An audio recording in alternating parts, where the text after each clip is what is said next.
Welcome everyone to FIAL's presentation of moving from crisis to opportunity in a COVID-19 world.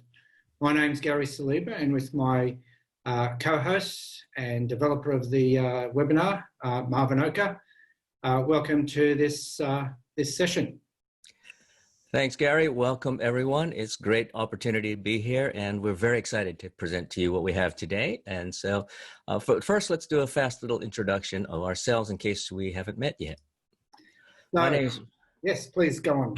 My name is Marvin, and my particular background is what's called neurobehavioral modeling. What that essentially means is we look at forms of human ability and expertise, and our job is essentially to try and replicate it. Now, obviously, the majority of forms of expertise are occurring at processes outside of people's awareness, so you can't just ask people. They're what's called unconsciously competent. So our job is to sort of come in and find out what's going on at the level of unconscious levels outside their own experience, or outside their own awareness. And our job is to see if we can replicate talent. And I particularly like to look at things like leadership, people that can make decisions in complex environments, and people that can tackle particularly wicked issues. So I've been working as an international consultant for over the last 30 years in the areas of strategic thinking, working with executive leadership teams, and I've developed a whole range of different human performance methodologies.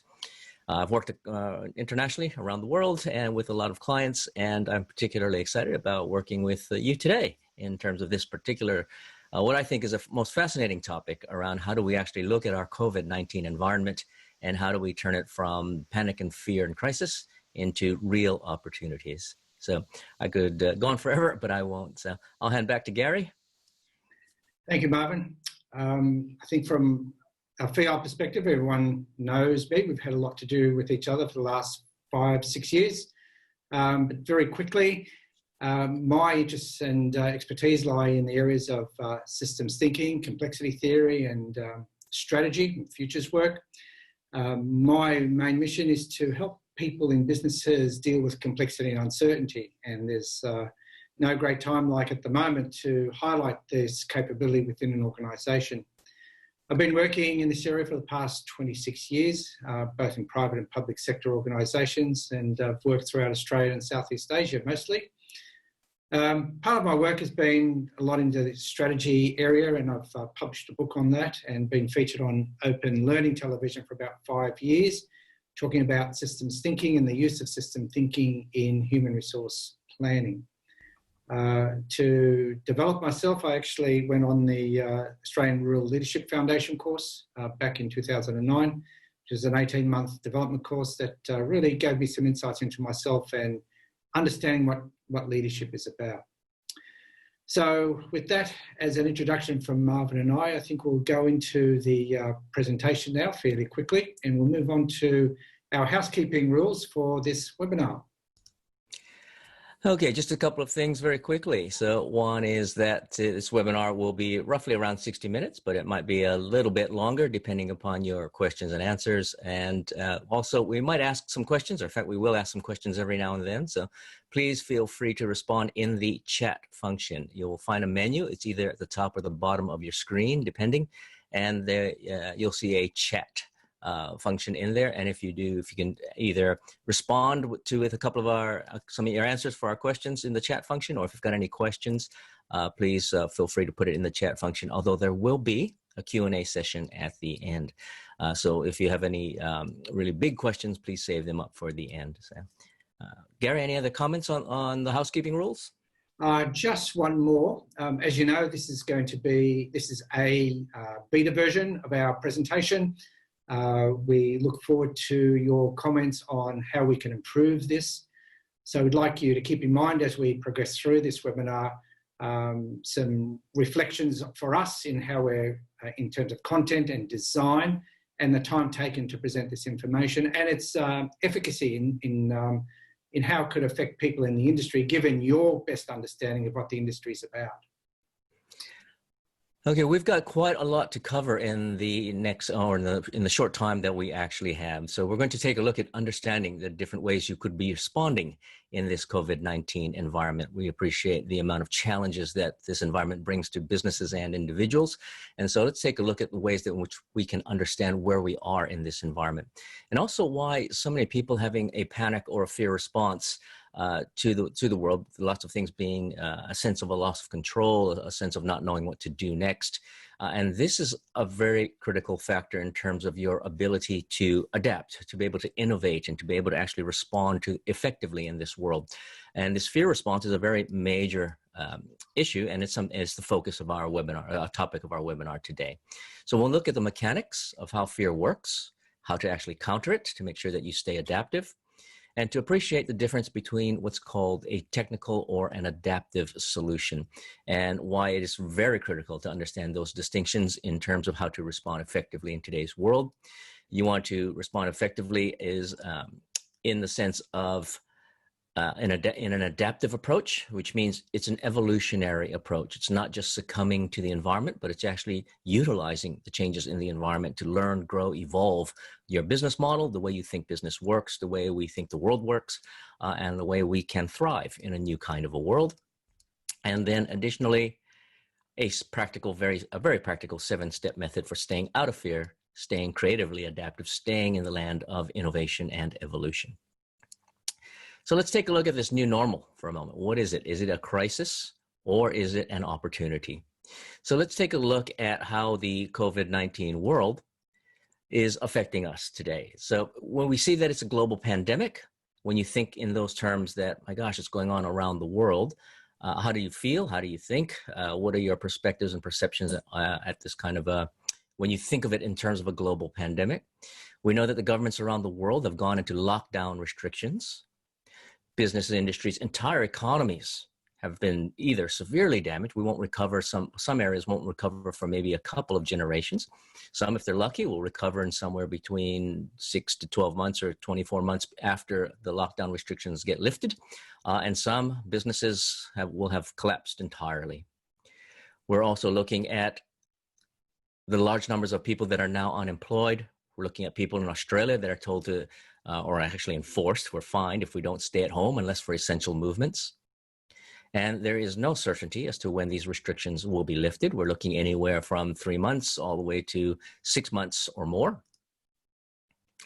There is no certainty for when a COVID-19 vaccine will be found. It's often been recognized that there's really only 2 ways out of this particular pandemic that we're in. We're either going to be able to develop a vaccine, or we will have to develop herd immunity, but it's basically one of the two in order to get out of the COVID-19 threat.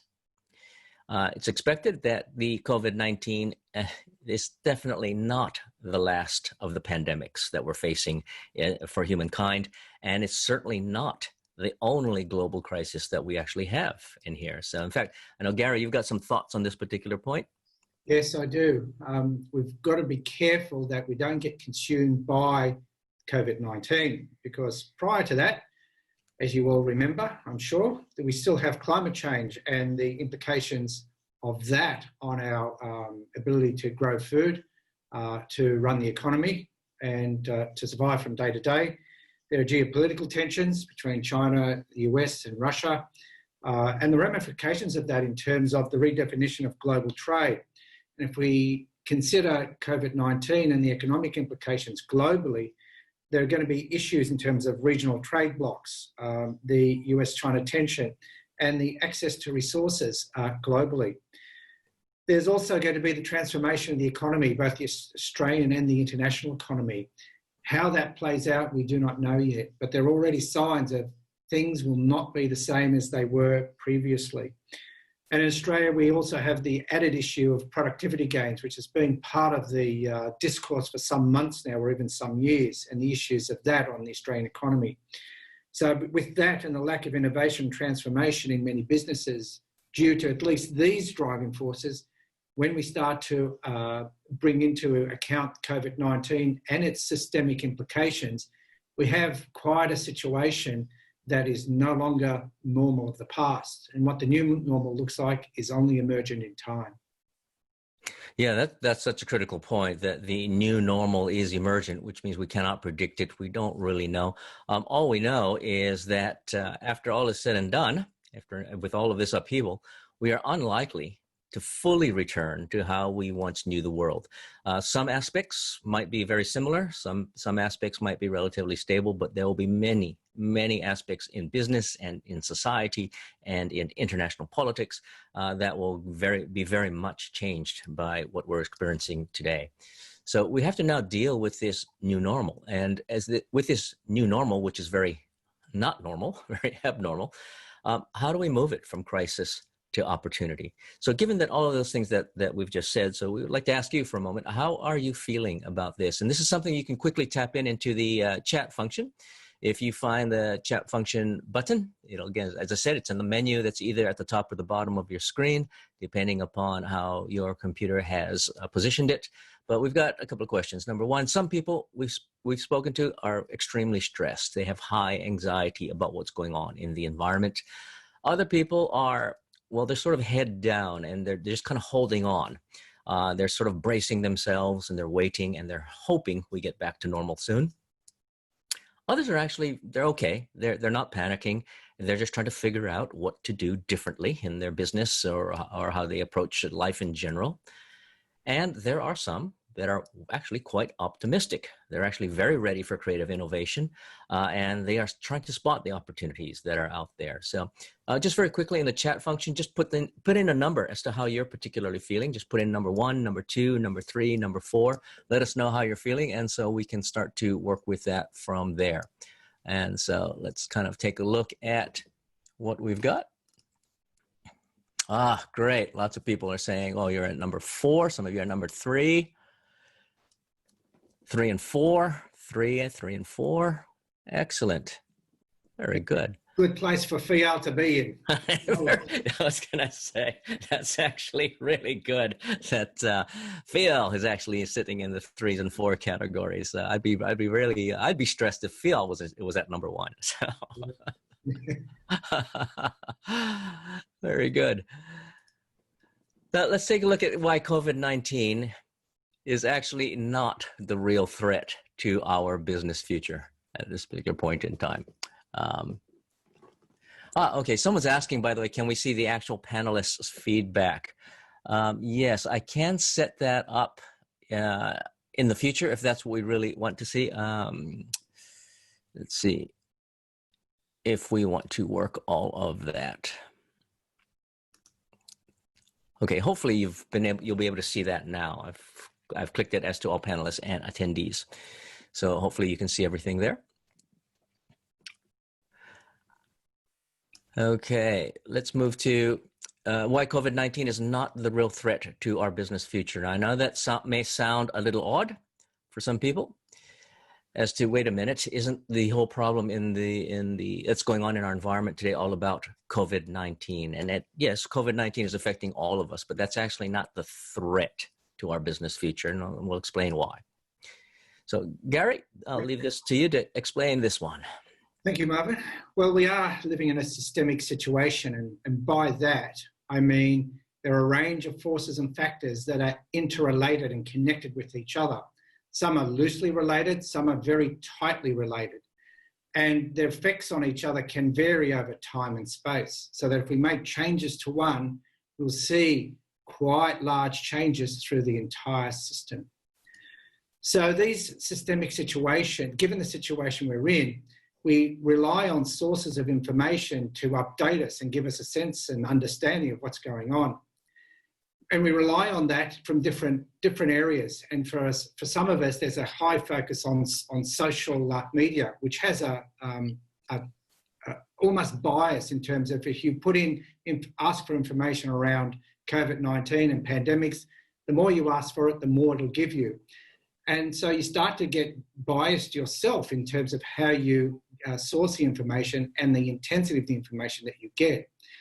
It's important to remember that our perceptions and our understanding of the systemic situation arises from our sources of information. So the more biased or intense it is, our perceptions will be shaped accordingly. And that will affect our narrative about our personal impact of the situation we are in. So if our perceptions are fairly narrow or intense, given the information we're getting, the stories we tell ourselves and what we are starting to believe about the situation will also be shaped by that intensity of perceptions. Now, this next point provides a link between what's going on in our heads, in our minds, and what's going on in our bodies. If our narratives start to become relatively inflexible and fairly narrow focused because of our perceptions, then our body's going to react to that accordingly. The flexibility of our narratives and the broadness of the stories we tell ourselves will shape our emotional reaction. And for many people that we've been talking to, those emotional reactions are not functional, and they do not have a good effect on the quality of our decisions and our actions. Because again, what happens in our bodies affects how we think and how we make decisions. And if our emotional reactions aren't appropriate, then the quality of our decisions and actions won't be appropriate. By narrative, I mean the stories we tell each other or we tell ourselves inside our heads, our self-talk and how we make sense of the world. So if we're making sense of the world in terms of the world's falling apart, I'm going to be threatened, I'm going to get sick, then that's our narrative we start to give ourselves, and we respond emotionally accordingly, and our decisions and actions will follow through. Now, if our quality of our decisions and actions are poorly informed, then the systemic flow-on effects from that reinforce the situation, and away we go again. And if we can imagine one person, 1,000 people, 100,000 people start doing the same thing, the situation starts to spiral downwards. But if our emotional reaction is more informed and thought through from some mindfulness, then the quality of our decision and actions can be more informed to give us a chance for survival and future thriving. This will then give us a sense of shifting our emotional reactions, changing the quality of our decisions and actions, and leading to new sources of information that starts to shift the system. And yes, Mariana, you're absolutely right. The media is very guilty of this because that's the business that they're in. They are in the business of biasing information for sensationalism. And I know Marvin and I have been talking as we've been developing this webinar. Marvin's been fortunate to get statistics from all over the world from different colleagues of his that are telling a very different story to what we're hearing in the media. And so this simple model starts to give us a sense of how people can quickly tell stories to themselves and create self-talk that could radically affect the quality of their decisions and actions unnecessarily. Yeah, this is a very critical point that Gary's just emphasized, which and yourself, Mariana, that the media is giving us our perceptions because these are sources of information. We look to the news, we look for government announcements, we will also go online, Google away, and we'll look at Facebook. And these are all our sources of information, and those sources are very, very biased. Media is there to sell sensationalist news. It's there and it's working off of things that will alarm, because they want you to tune in into the news broadcast. And so, very rarely are you going to hear anything around, for instance, in these days, the amount, it's starting to come in through now at the moment, but the amount of recovery rates and the way that people, for instance, are able to actually fend off the COVID-19 virus. And even when you hear reports of things like we have another infection or we have another death, it makes it sound like we still got this threat that's actually going on. And you start to realize, well, wait a minute, but the death is, all deaths are unfortunate. If you look at the deaths, like many of them are of the elderly. Some are still from the Ruby Princess. Here's an amazing stat we discovered that of recent times. How many people have gotten COVID-19 and died from it due to community infection? Meaning we got it from lack of social distancing, and we got it because we came across someone at the supermarket and got COVID-19, and those people died. And the actual statistic is zero people have gotten it and died from community infections since the lockdowns. And so, you don't hear those kinds of sources of that kind of data because it doesn't sell in the news. And our perceptions and understanding of the systemic situation becomes a little bit more panicky rather than balanced. And that's that's one of the points of this particular webinar. So essentially what we're saying is on the green, our chances of survival and future thriving is obviously where we're trying to get at. We're trying to improve our chances, but so much of the leverage is here about really understanding our perceptions of the situation, managing our narrative or internal dialogue, our stories about what's actually going on, making sure that it's balanced and it's not biased towards panic. And so that our emotional reaction doesn't go into panic, because as we'll discover in just a moment, that once we go into panic or we go into stress, the quality of our decisions and actions will go down, and it will jeopardize eventually our chances of survival and future thriving. So one of the key models we're going to talk about, maybe some of you already know because it's been around for many decades now, but it's a wonderful little visual to actually explain a lot of what's going on. Gary and I can spend the next couple of hours just talking about this diagram coming up, but we won't. We'll just kind of go through it quickly to get to the salient points. And so this is an S-curve or a sigmoid curve, and it can quickly show in a very quick visual how real structural change, when something fundamentally changes at a structural level. So it's not just a transient or cyclical change, but it's something where it's tectonic. It's something that the very nature of what, like in our world today, that's shifting and why we won't go back into the world as we knew it pre-COVID-19. This is a structural change, and there's very predictable phases. So symbolically, visually symbolically, phase one is you'll notice a dip in that curve there. At that particular point in time, things are in chaos, things are a bit crazy. This is the startup phase.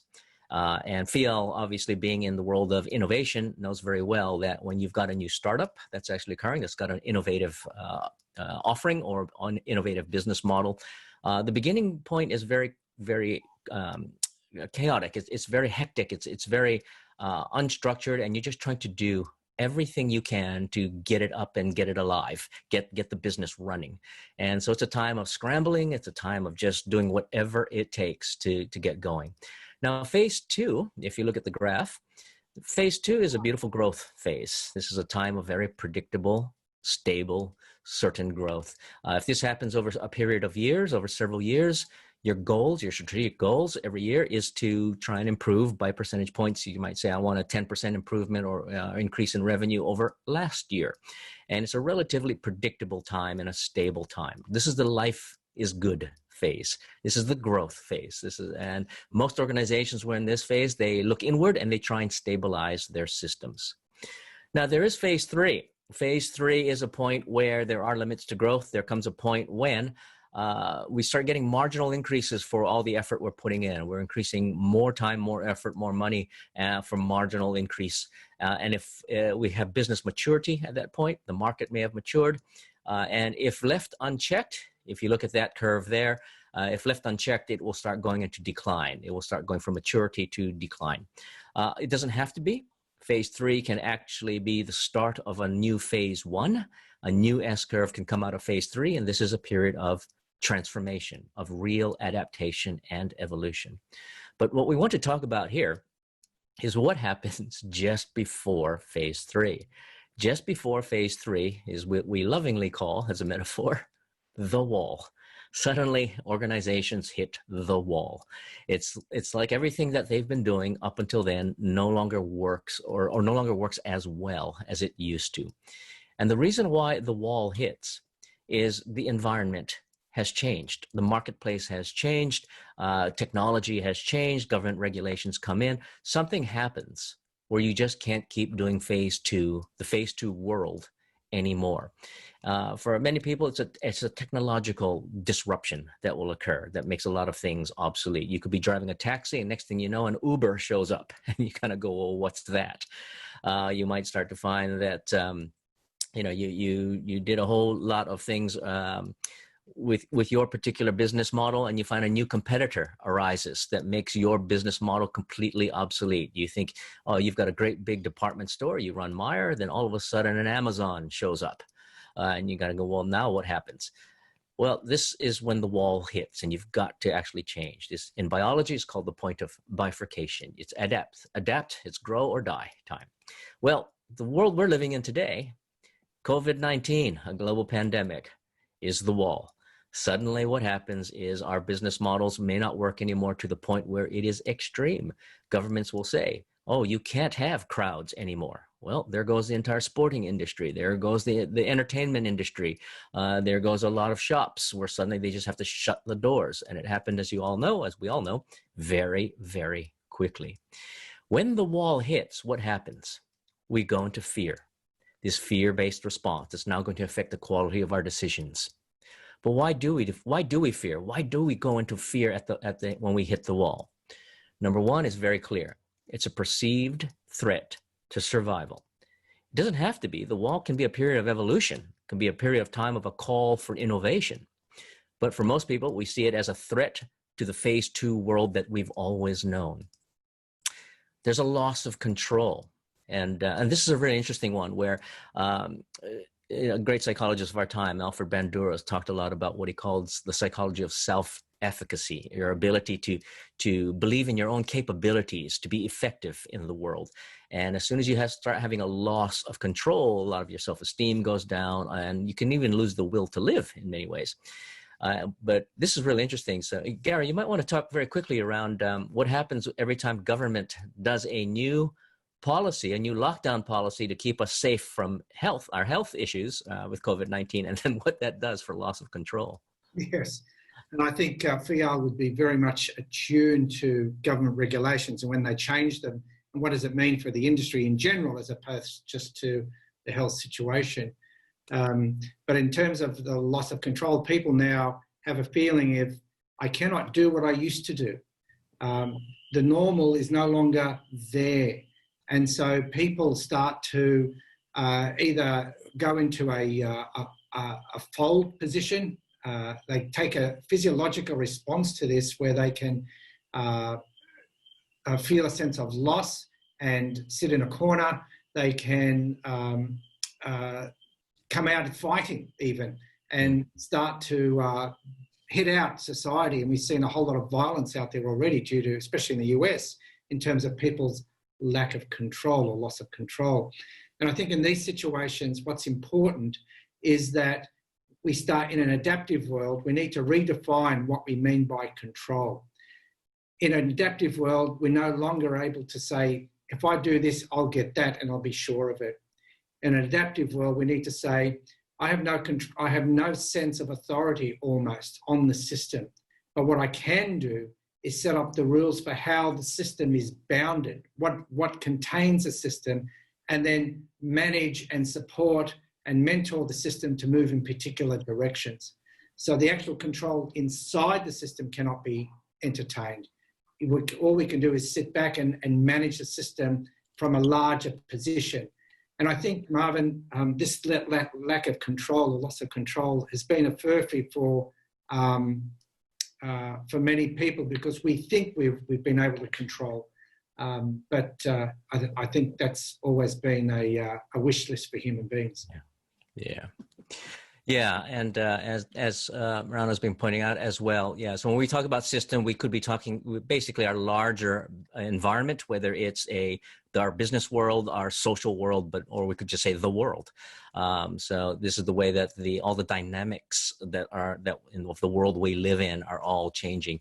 And when we don't think we can influence it, or we don't think we can work within it really well, this is that sense of loss of control within the system that Gary is talking about here. Now, additionally, as what kicks in is the self-preservation instinct, the will to survive. That's the prime directive. So this is a very powerful thing to understand. This is human nature. Obviously, we want to survive. We want to preserve ourselves when we have this loss of control. Every time government says you can't do something now, we get more fearful because we lose more control. And what we want to do, our instincts say, let's protect. Let's defend our current world. Let's prevent more damage. Let's limit the losses, and let's try and go into damage control.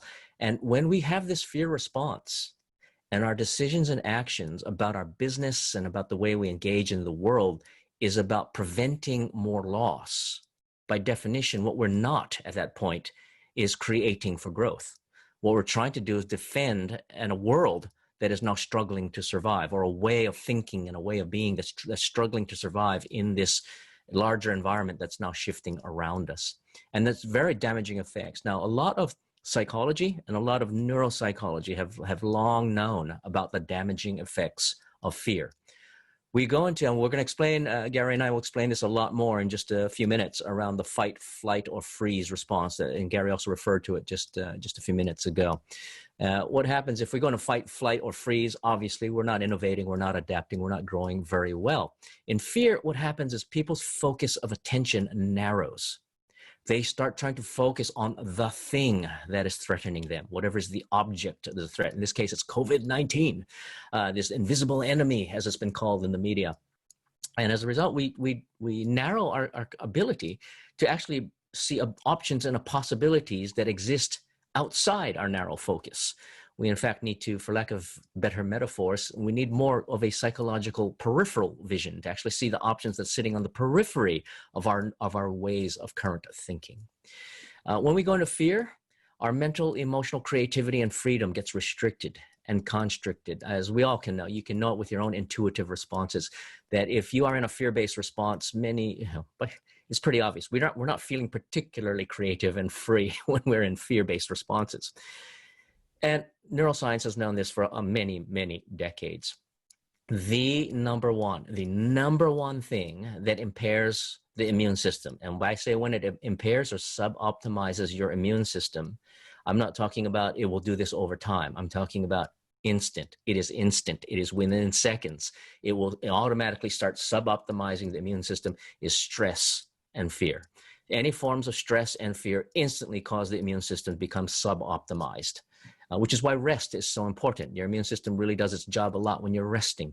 And again, the more fear we have about the COVID-19 world, the weaker our immune system is and the more prone we are to the COVID-19 world. So it's a vicious spiral downwards that happens.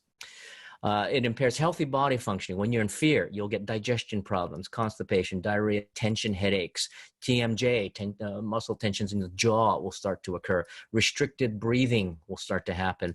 Heart palpitations. I've known lots of people that have had anxiety attacks that have occurred because of the COVID-19, all the impressions they're taking on from the news, etc.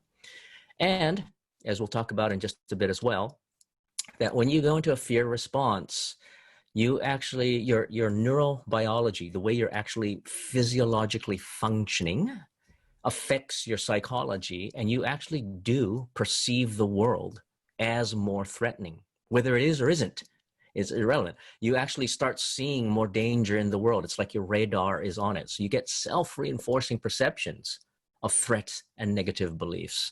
So it's a very vicious cycle that occurs, and it severely limits your capacity to adapt. It affects the quality of decisions that you've seen in that other map.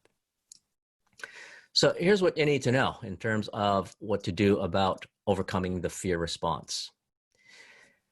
There's some handful of things you need to do to deal with it so you can stay adaptive, stay innovative, see the opportunities that's actually available and there are a lot of opportunities available in our environment. Number one is we need a balanced perspective of what's actually going on and the position that we're in, the position you're in. Many of us are actually very, very safe. If you also look at the stats, 80% of the people that actually get COVID-19 have mild to no symptoms. 80%. Now, of the 20% that do get it, it's only the last 20% that actually pretty much get severe problems that's actually going on now. And while that's terrible for those, you have to keep in mind, if you are pretty much in a healthy place, you probably will do okay in the COVID-19 world. No guarantees, but the odds are in your favor on this one. You do need a good dose of self-awareness and a good dose of mindfulness. We will talk more about this coming up in a few minutes around what you need to scan for, because fear will be the enemy itself. As the old saying goes, we have nothing to fear but fear itself. We must guard against fear. It will be one of our key messages on this webinar. And you need to know the difference between fear and concern. Now, some people have said, fear is very useful because it causes you to be more vigilant and take action. Yeah, that's actually concern. Real fear is distressing. Real fear is immobilizing. Real fear will send you into a non-survival mode. Whereas being adequately concerned is good because it will make you vigilant and will keep your radar up.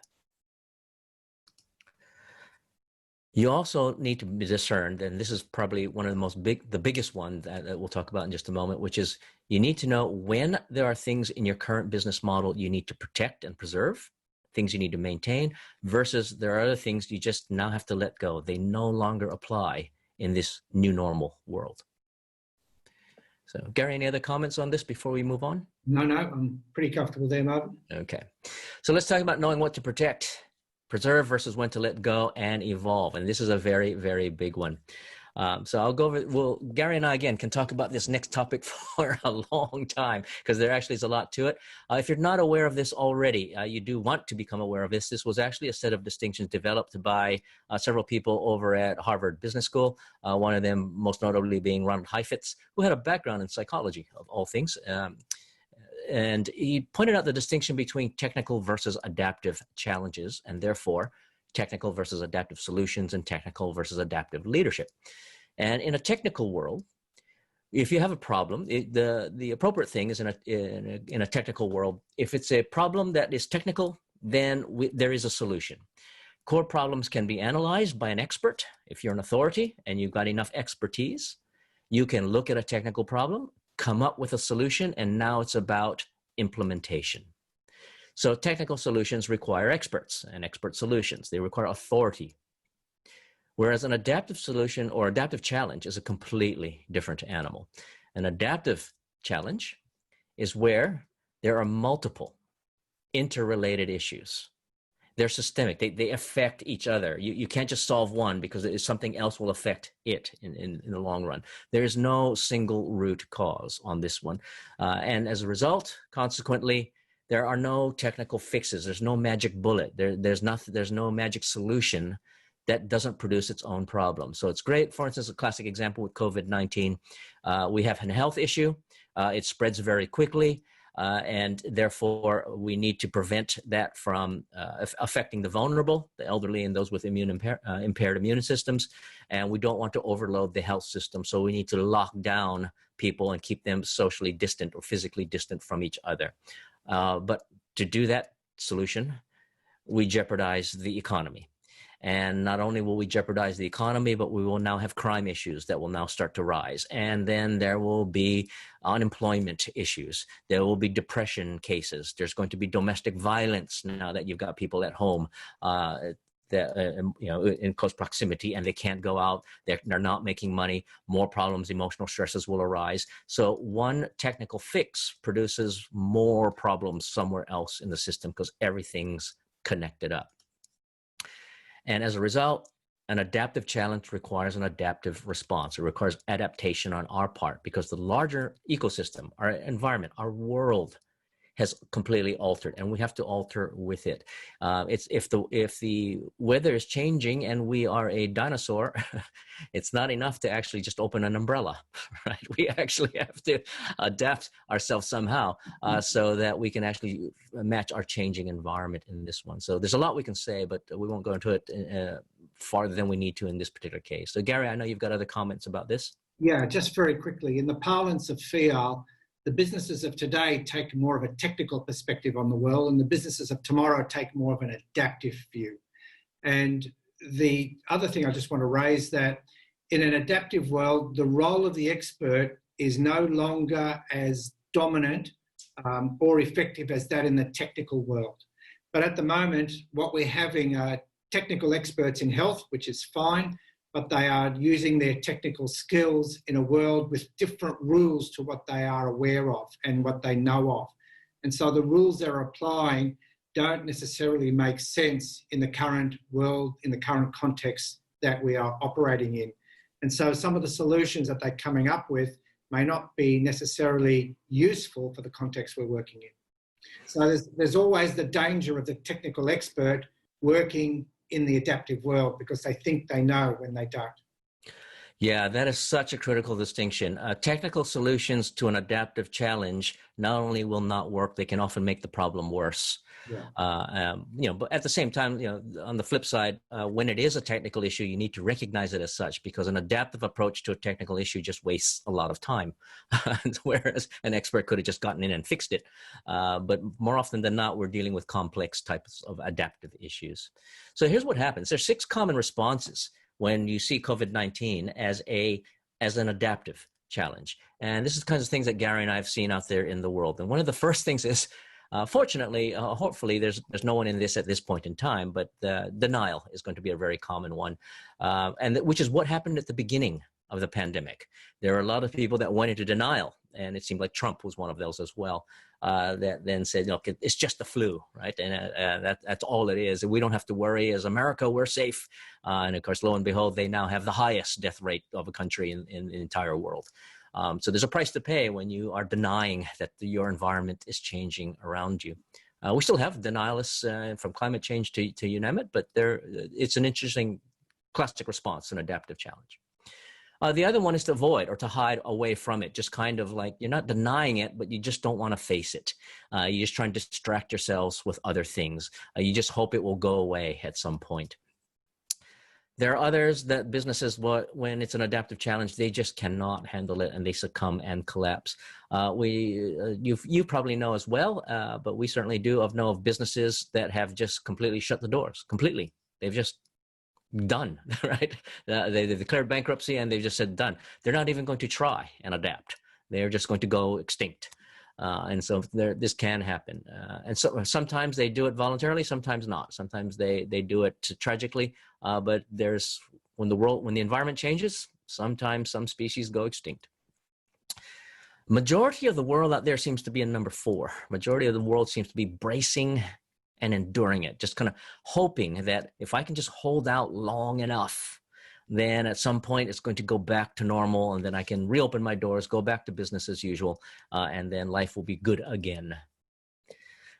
Others are accommodating and conforming. They're saying, great, well, I better move online now. A lot of consultants, a lot of coaches, a lot of retailers saying, great, we can't open our doors, so let's just move everything online.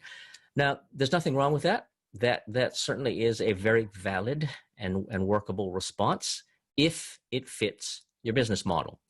If doing that is actually relevant to the changing world, then fantastic. For a lot of other businesses and industries, that's not enough. You can't just accommodate and conform to the adaptive world. You actually do need to adapt. You actually need to evolve. You need to innovate entirely new business models and entirely new value propositions out there in the world. And that requires a change in thinking and a change in the way that you understand your world.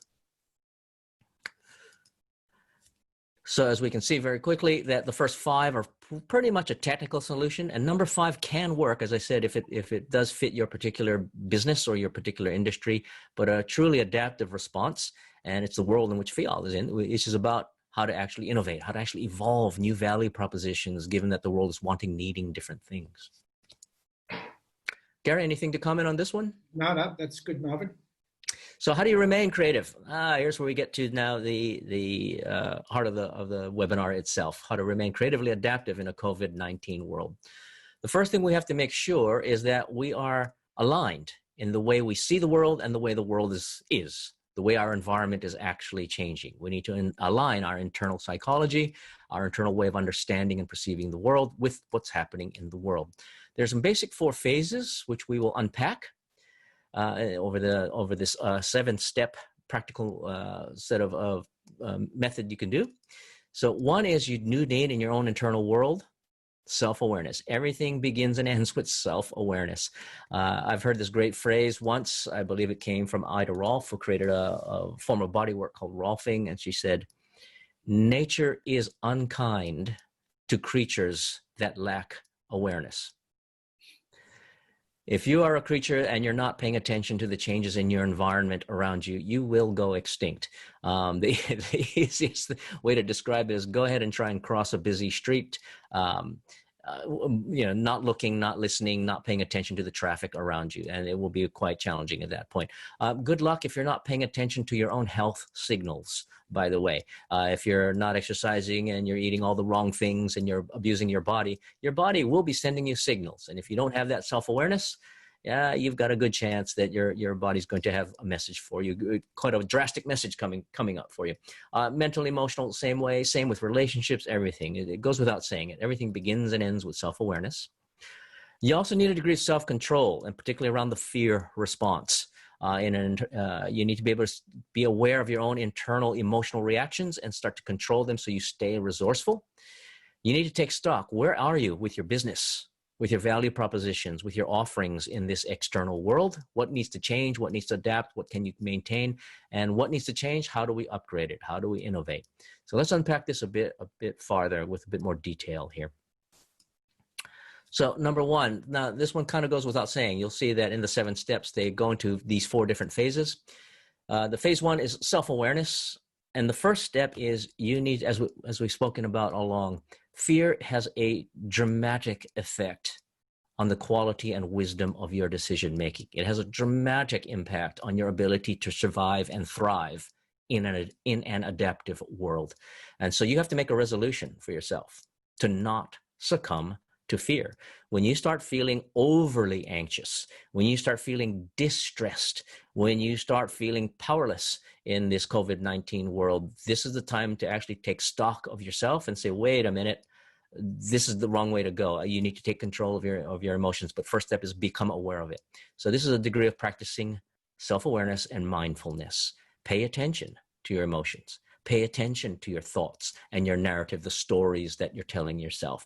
Pay attention to the quality of decisions that you're actually making and start to recognize, great, is your current state of mind, it's an emotional state, is it serving you or not serving you in the context of adapting and innovating? Gary, any thoughts on that? No, good, Marvin. Okay. Step 2, phase 2, next 2 steps, take self-control.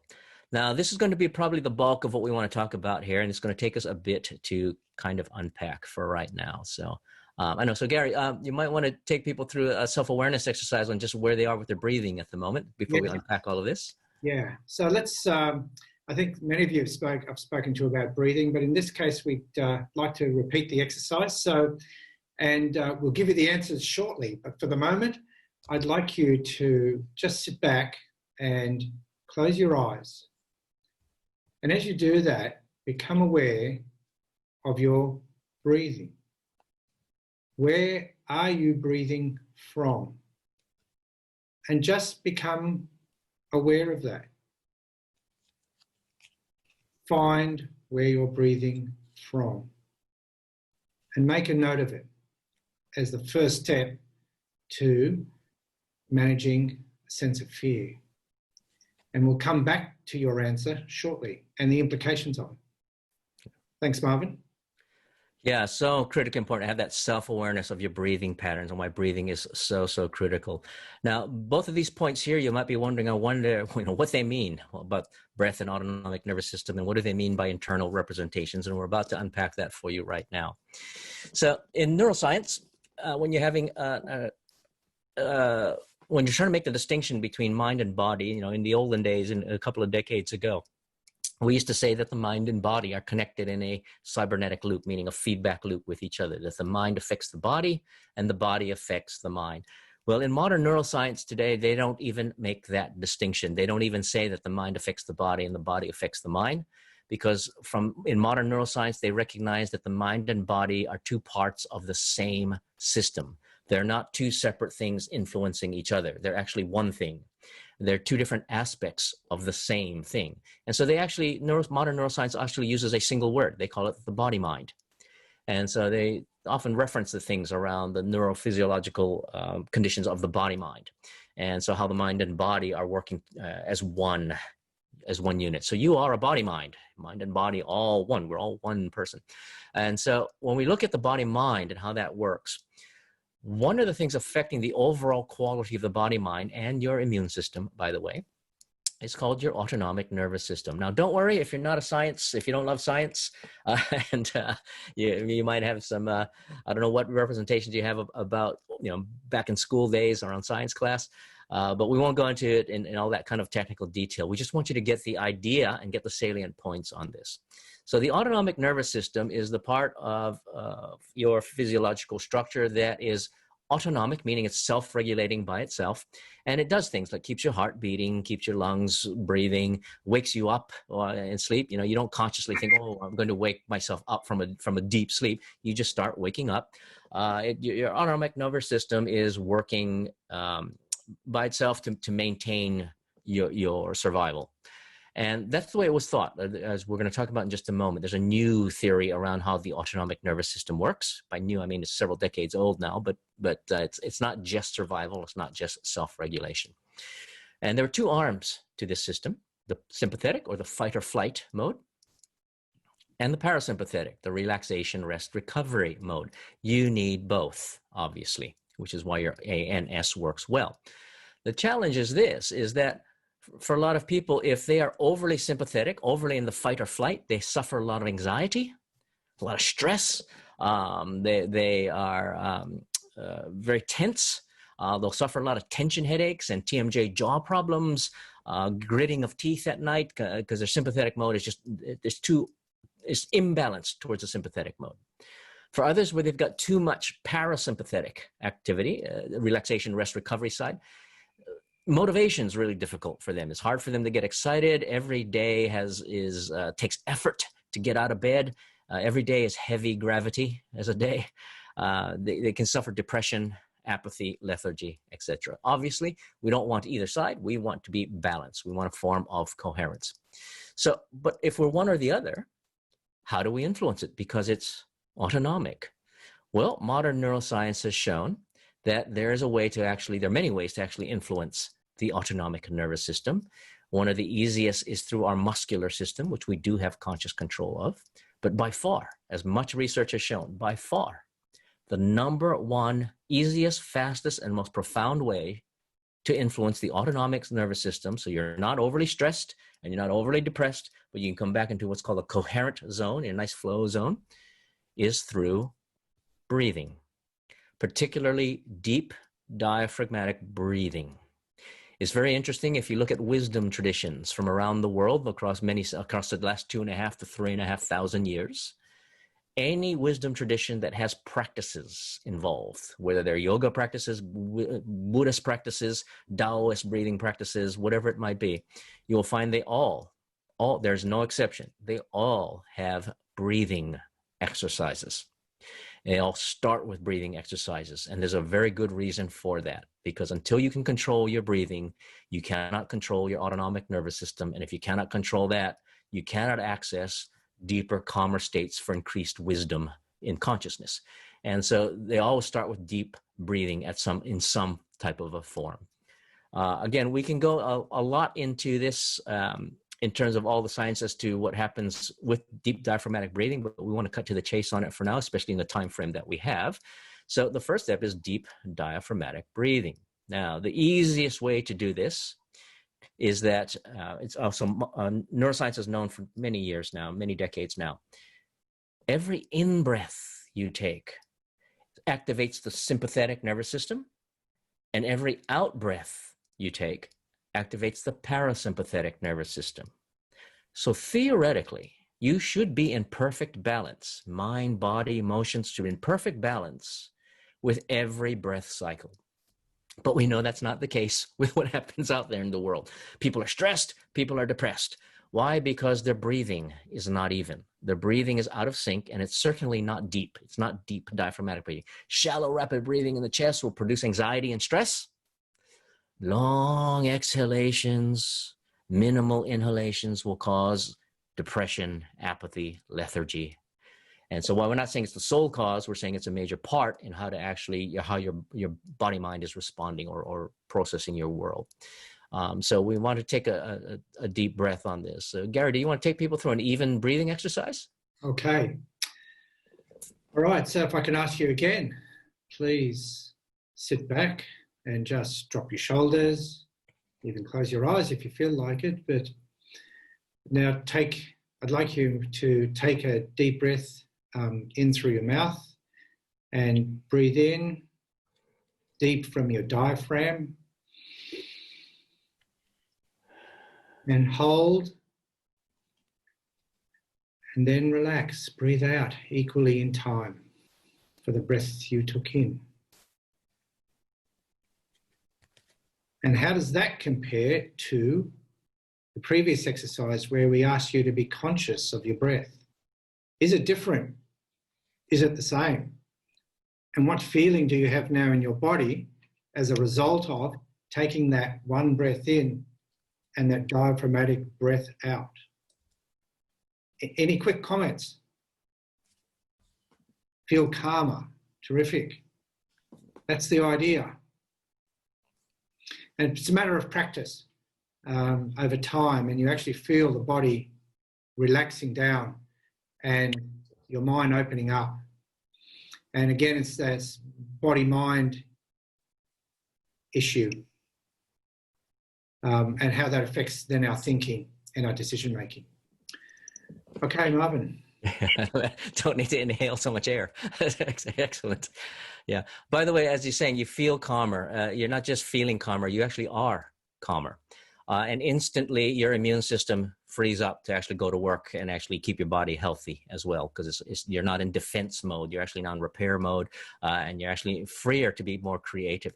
And as you're noticing, by the way, that as you take deep, even breaths, you don't need to spend 20 minutes to an hour doing this every morning. You're breathing anyway, and the effects are instant. The effects are actually within seconds. You can actually go from a stress state or depressed state and back to an autonomically balanced state just by deep, even breathing, by conscious, deep, even breathing. And you'll find there's a lot of wisdom behind classic cliches around, let's just take a breath. You know, it's like, yes, let's not just take a breath, let's take several breaths that are nice and even. Absolutely critical to take control of yourself. Now, again, don't get too worried about this very fancy, odd kind of a word. We do want to explain it at its core. We mentioned that there is a new model or new theory around how the autonomic nervous system works. Again, we'll just give you the highlights of it, and we'll cut to the practicalities of it. It's called the polyvagal theory, developed by a researcher named Stephen Porges. This has been around for, again, a few decades now, so it's not new, but it's been around for a while. And if you go to someone who's working with mind-body work, they will often use a biofeedback machine called the HRV monitor, or heart rate variability monitor. The HRV metric and the HRV monitors were as a measurement tool for understanding where you are, how your autonomic system is balanced or not, was developed by Stephen Porges many decades back.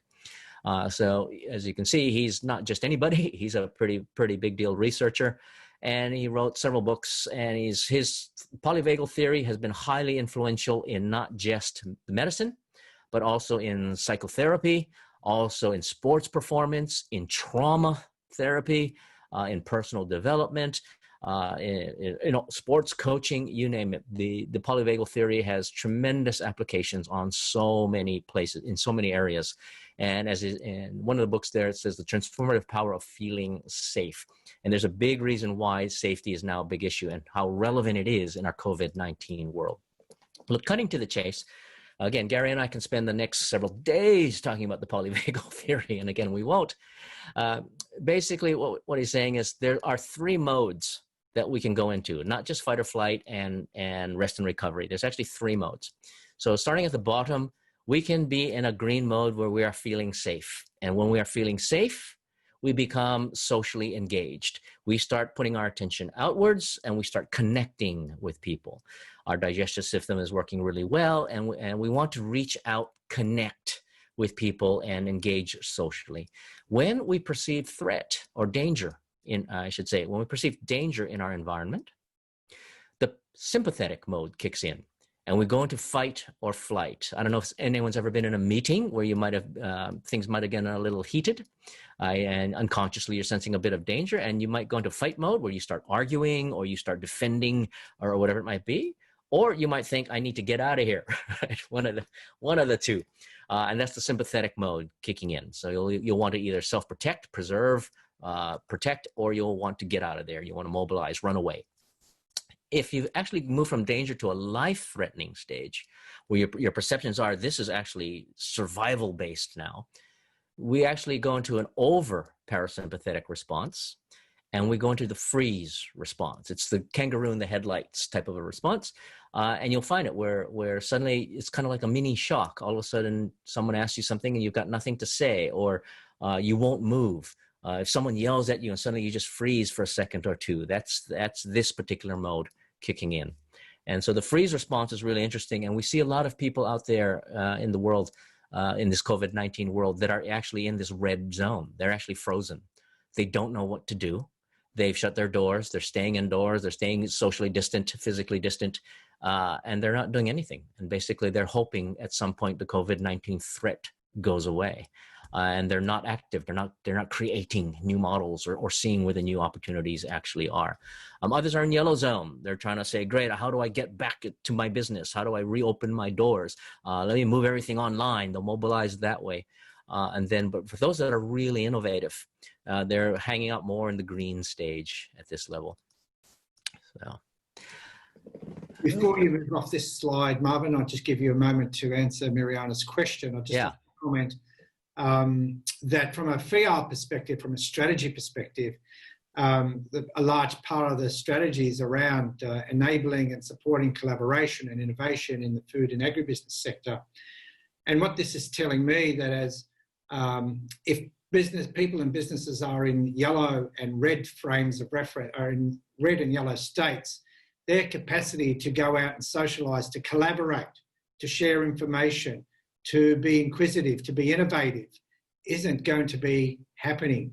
So the more businesses feel under threat or feel unsafe or risk averse, the less they're going to be in a neurophysiological state to be able to socially engage.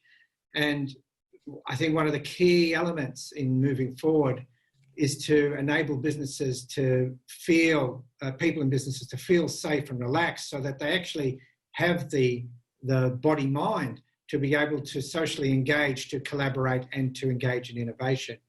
And I think the other key piece that if we again look at the framing from a businesses of today and businesses of tomorrow, although I haven't sort of sorted for this yet, but I think the people of the businesses of tomorrow are probably in a very strong green state, and the businesses of today are probably operating from a red-yellow state of being. Yeah, that makes total sense. That's exactly what would happen. I don't know what the percentages are because it's not, this is a psychological, biological state that can shift moment by moment. You can be feeling very red, and then someone can say something, for instance, and you realize, oh, okay, all is cool, and then you come back to green very quickly. So it's not that people are hanging out in these forever, but they'll be shifting at various points in time and in different contexts. Some people might be in the red zone with their business, but then they're feeling green when they're back with their family. Whatever it might be. So it can shift accordingly. So I don't think we can put them in percentages per se, but you just kind of need to, this is why self-awareness is important, why each individual needs to be aware of how you're particularly functioning at any particular point in time. Now, here's a very important graph showing up, and it will show you a lot more as to why you need to take control of your breath for this. And again, another way of describing this polyvagal theory. And so you have what's called at the best level in your green zone, you have a social engagement system that's actually in play. The technical language, don't worry about the technical language if you're not so science inclined, but if you are, it's kind of interesting. It's called the ventral vagal system. Look, your breathing is deep, diaphragmatic, your heart rate variability, coherent HRV, heart rate variability, your sympathetic, parasympathetic are nicely balanced. This perfect balance is what Porges calls high vagal tone for your vagus nerve. You're going to see when people are in green, great facial expressions. They're very expressive in their face because it's safe to express themselves. They have what they call vocal prosody, a bit of tonality and inflections in their voice. And they're socially engaged. They'll interact with you. And so there's two modes that will now happen from here. Whether you're feeling stressed, fear, not safe, or whether you're feeling safe. If you're not safe, you're feeling not safe, as danger starts to show up, you go into the sympathetic mode, fight or flight. You want to either run, mobilize, your torso and limbs start going active, or you want to fight. You want to run away or you want to fight. If the threat goes to life-threatening, survival mode, as much how people perceive COVID-19 because of their internal representations of what's going on, they get immobilized. They freeze. They're shocked. Some of them are numb and they're dissociated to the world. And this is obviously not going to be very survival adaptive oriented. They're going to go extinct if they hang out for here too long. Extreme cases are comas, by the way. If you're feeling safe, however, it's a completely different world. Now, the sympathetic mode and the dorsal vagal mode are not bad things. It's just how you engage them. If you engage them when you're stressed and fearful, you're going to go into these types of things depicted here. But if you go into sympathetic and dorsal vagal parasympathetic modes when you're feeling safe, it's very, very healthy. And in fact, what happens is when you're feeling safe, you're not stressed, you're not in fear, your sympathetic mode kicks in and you go into action. You go to work, you do sports, if it's recreation, you dance, you do yoga, you do whatever, you start getting active and you start being proactive and you achieve things. If you are in dorsal vagal, what is a safe mode, a safe and healthy mode of going immobile? Well, you might think, yeah, what is that? Well, sleep is a classic example. Meditation, where you're going to remain still and calm your mind. Times when you need to rejuvenate, you just need to chill out, whatever it might be. These are all forms of a healthy form of dorsal vagal parasympathetic immobilization. So here again, you start to see very quickly the impact of fear. Fear will send you down the left-hand side, whereas if you can be self-aware and monitor and take control of your fear response, breathe, as well as the next thing we're about to talk about. You can go and activate all aspects of your vagal tone or your vagus nerve in ways that are actually healthy, creative, adaptive, and innovative. Before I move on, Gary, any other comments? No, I'm good. Thanks, Mark. Okay. Now this one, again, Gary and I can spend the next several days talking about this. We won't. We just want to highlight something that even Mirana, you've pointed out earlier when we talked about the systems map. When you're practicing mindfulness and self-awareness, you want to achieve results. You want your business to thrive. You want your chances of future survival to be high. You want to be able to come out of the COVID-19 world, the restrictive lockdown world, come back with everything ablazing, and you're going to thrive again. So you need to do behaviors that are appropriate to achieving those kinds of results. But you need to be in the right state of mind to be able to do that. You won't do it in a fear state.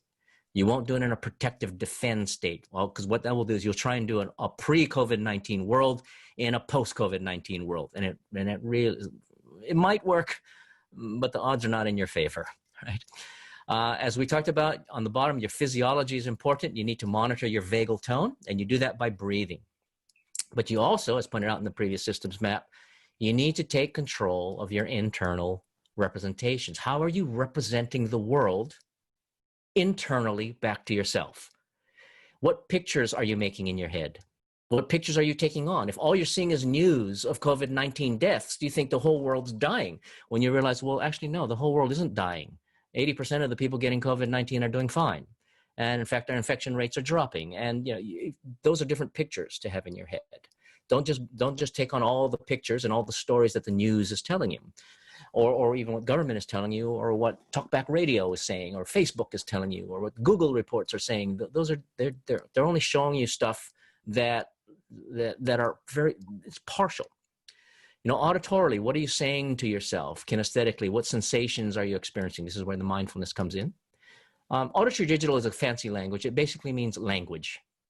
It basically means the language you're using. So for instance, I've heard people say COVID-19, I heard a doctor say this on ABC radio, COVID-19 is a beast of a virus. Well, if you use that language, I'd be scared.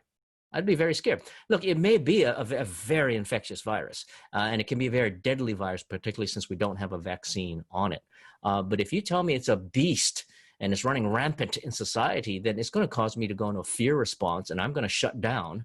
My immune system's going to impair, and it's not going to leave me in a great state to actually do great behaviors and produce effective results in this COVID-19 world. It could very well be a very lethal and very infectious virus, but there are other language patterns to use that of how I can represent things to myself. And it might not be appropriate here, but the words olfactory, gustatory refer to your sense of smell and your sense of taste. Basically, we can spend a long time on just this map alone, but what we're trying to say here is guard against pictures, narrative, stories you're telling yourself, images that you're making in your head, and pay attention to when you represent the world to yourself that way. Does it put you in a fear state, or does it put you in a socially engaged, active state where you can innovate and create?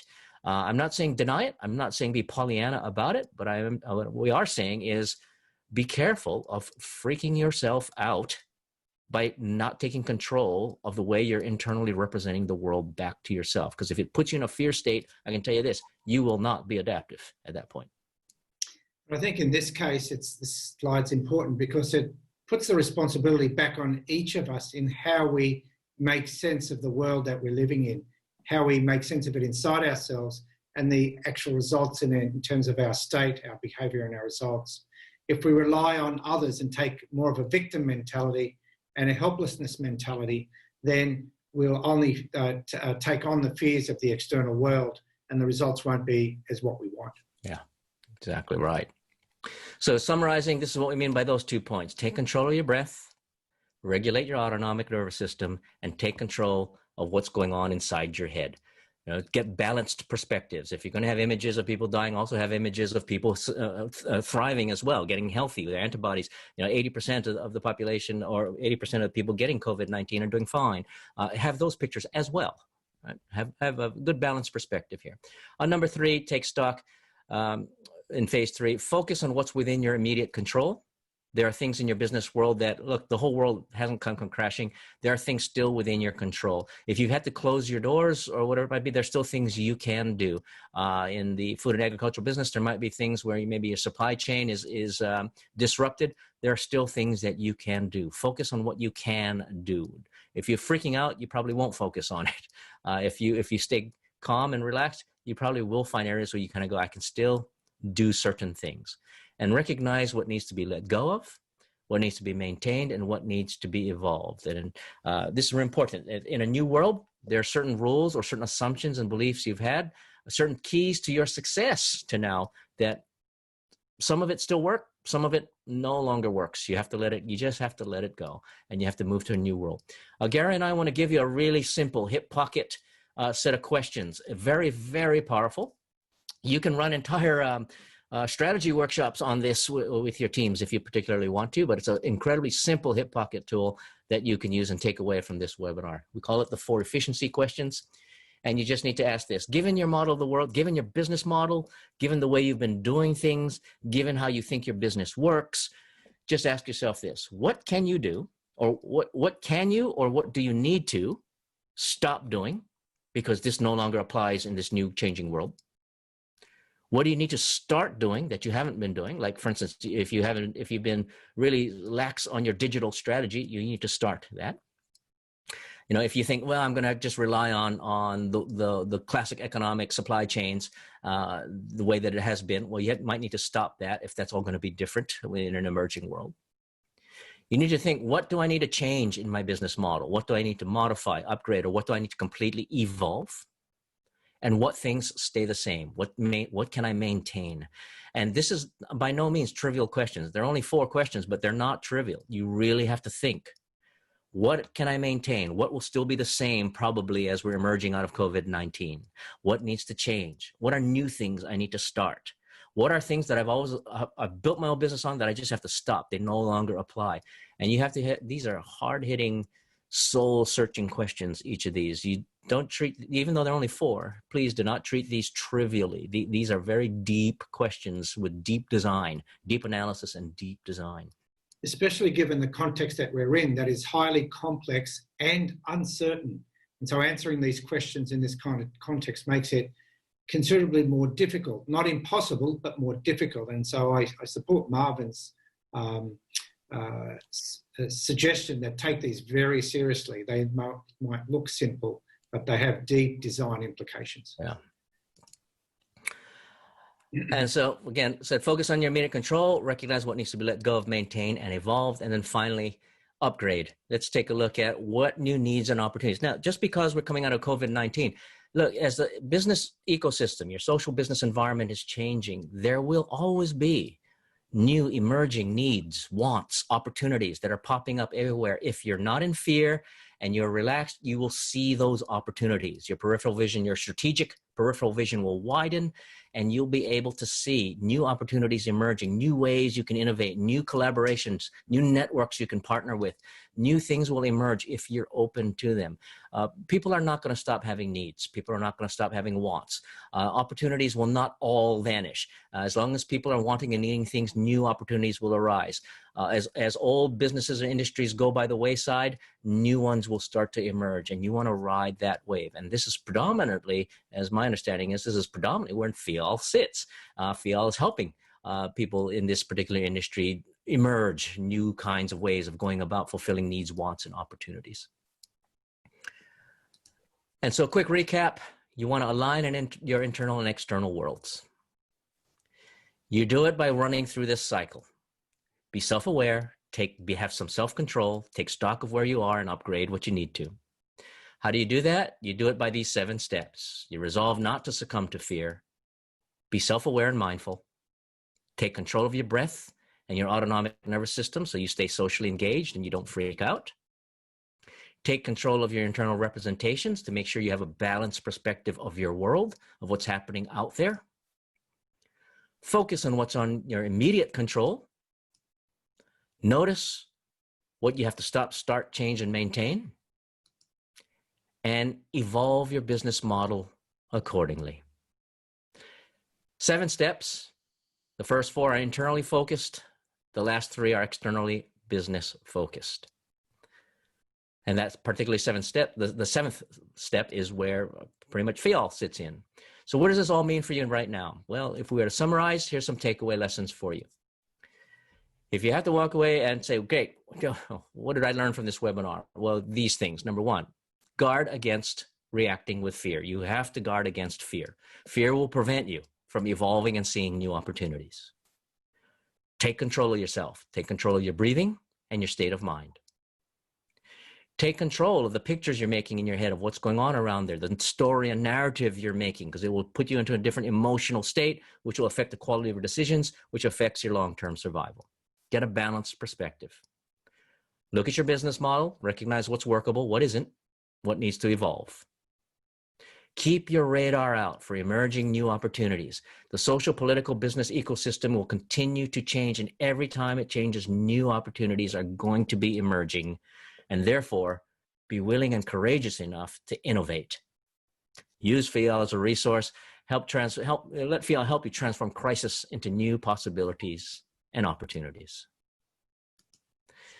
So let's open it up. If there's any quick Q&As, any quick questions that anyone might have, if so, jot them down in the chat forum, and Gary and I are happy to address them. Otherwise, we will start moving towards ending up this webinar. We realize we're a bit over time, but we kind of knew that. We knew it was going to be a bit long. So Barry is asking, where does loss of identity fit into the fear cycle or drivers? Oh, this is absolutely huge. Gary, I'm going to first throw that one to you. Thanks, Marvin. I think the fear, the loss of identity in the fear cycle appears right at the beginning, because identity is, and this is the way I'm seeing it, Marvin, so please kick in if you see it differently. Identity is a process of identifying with something. And so if we identify with this, with what's happening in the systemic world, in the systemic situation we're in, the COVID-19, the economy, what's happening to our businesses, that's starting to challenge the sense of identity, the sense of self that we have at that point in time. So as we go through the fear cycle or the grief cycle of fear, then grief, loss, anger, and so on, our shifts in identity also start to move along as we relate to these different emotional situations that we're experiencing. So from my perspective, the loss of identity starts to happen right at the beginning. Yeah, look, this is absolutely huge. There's 2 aspects in terms of the identity issue, and thanks for asking that question, because that's actually a pretty deep question. There are 2 aspects of identity in terms of innovation, adaptation versus not. One is your self-concept or your self-image as to who you are. So if I'm thinking, you know, I've been in the food and agricultural business for the last 35 years, and you know, I know my stuff, and that's your self-concept. you might have a hard time adjusting to changes in the industry because you've locked into who you think you are.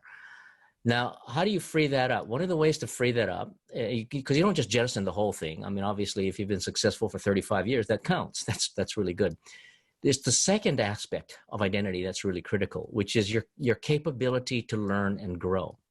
So somewhere in that 35 years, in this example, your 35 years of your self-concept, in addition to becoming an expert in this particular industry, did you, during that 35 years, were there times when you really learned, where you really grew, where you actually changed your way of thinking and you actually maybe did something different in your business?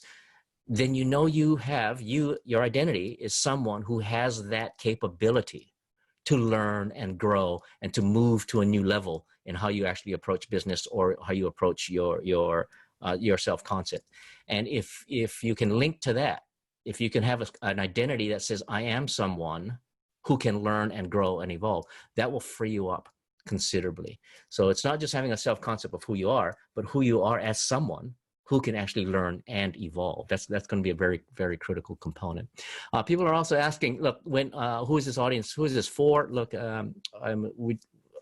we're in Mariana's hands here in terms of who you want to put this webinar out to, whether it's people that are just curious, whether it's people that are in high stress mode. If they're in a high stress mode, it's a different story. And if it's someone's said in here as well, if they're in a high stress mode, they won't be able to see these new strategies. That's correct. That's exactly the point of this webinar, which is if you are in a high stress mode, you will not see opportunities. And so the very first step is get out of high stress mode. The first step is, number one, be aware you're in high stress mode, recognize the impact of that high stress mode, that it's threatening your survival. That's your enemy, not COVID-19. Fear is your enemy.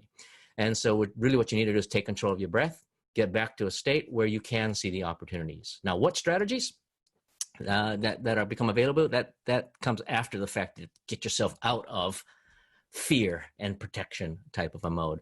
Now, there'll be those where, because it's a webinar, it's not a coaching or counseling session, it's kind of a broadcast in the sense of this is the information you need if you really want help with it. Obviously, we suggest that's why you want to contact FIAL. So we also have a question here. Do we need to change the approach to accommodate the different stages of fear? Yes, short answer, yeah, we do. If someone, as I just mentioned, if someone's in extreme fear, that's a different thing. You're absolutely right. There's no point offering solutions to someone in an extreme state of fear. The first step is get them out of fear or help them get out of fear.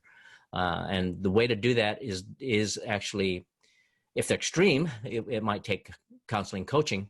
But as a general rule, most people are not so distressed that they're in super panic mode. But for a lot of people, a lot of psychologists will say as well, look, the antidote to a lot of fear is actual information. You actually need data. You need to shift the internal representations, that if you've got different data, you realize the world is not out to kill you. You're not going to die if you go out the door.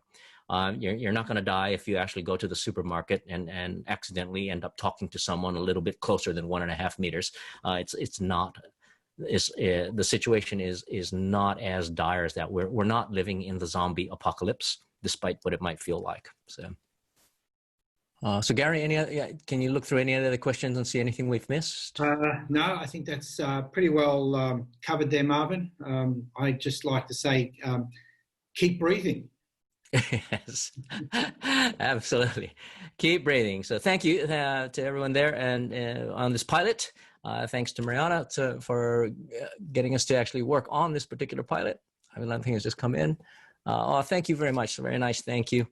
This is the whole goal. The whole goal is get yourself out of fear and really utilize FIAL as your resource to actually see a whole new world, whole new sets of possibilities. Thank you, everyone. Thank you for your time. Thank you for your input and your contribution. And we're looking forward to even more feedback from you.